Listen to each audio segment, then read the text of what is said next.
Hey guys, it's Tom here from the Spazman Studios, and today I'm going to be showing you how to properly set the height on your HO scale knuckle couplers.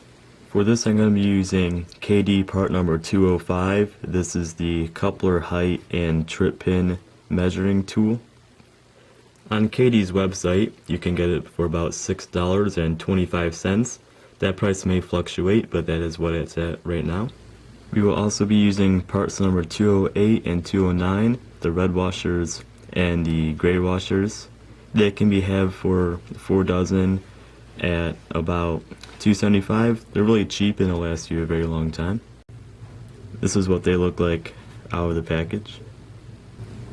One quick thing to note is that you can skip this whole washer process by using these type of KD couplers with the overshank or the ones with the undershank. As you can see, compared to a standard coupler here, the shank, which is that metal piece that connects to the draft gearbox, is either over on the upside of the coupler or on the bottom side of the coupler. That will not affect the ride height of your car, and it will move the coupler head and trip pin by itself. This can be very useful for some things, but for this process we're going the cheap route and using the red and gray washers.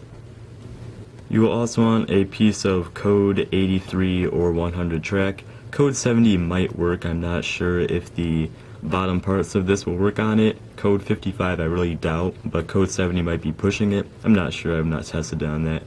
But this will sit on the rail and it is full metal, so you're not going to be able to use it on your layout where it's not insulated, because it's just going to cause a short circuit and nothing can run.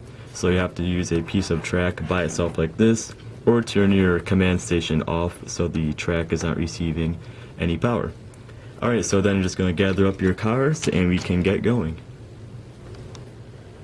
Okay, I've set the camera up so we can get a better angle of what's going on here.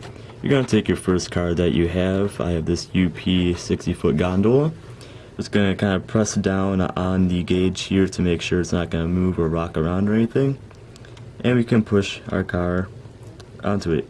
You can see on the bottom right there, I hope you can see, that the trip pin is barely touching, and that our coupler is very low. Or not very low, but it is very close to being center. It's just barely low.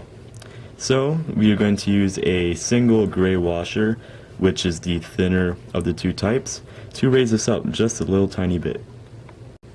Keep in mind that this is the A end of the car, as they call it. The A end is the end without the brake wheel, and the B end, which is the opposite side of this car, is the end with the brake wheel.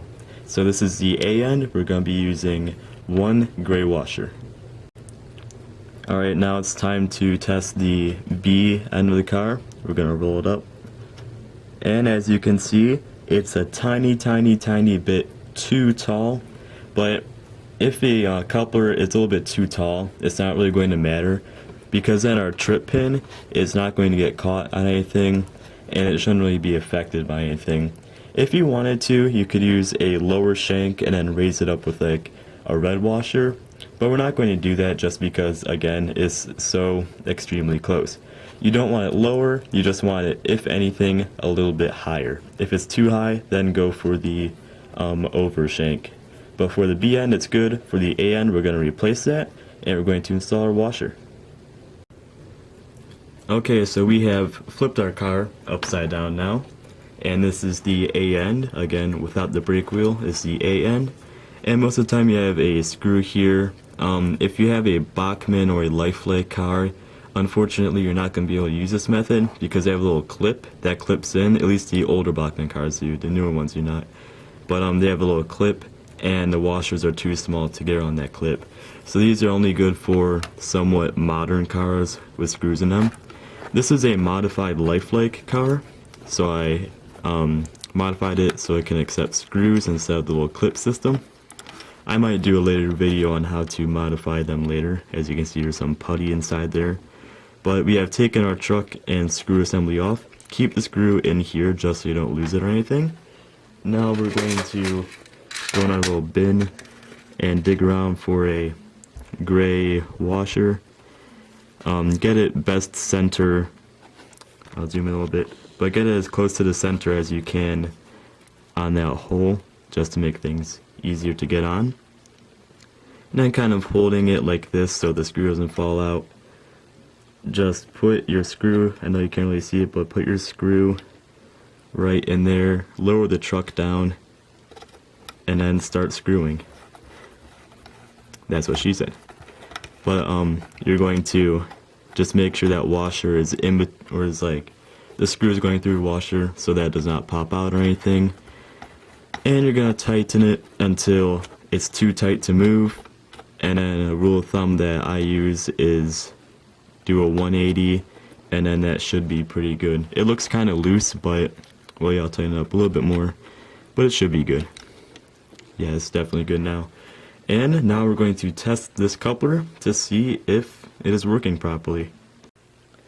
Okay, so here is our A end of the car again, and here's our gauge. We're gonna push them back together, see if they lock up, and as you can see, that is very, very perfect.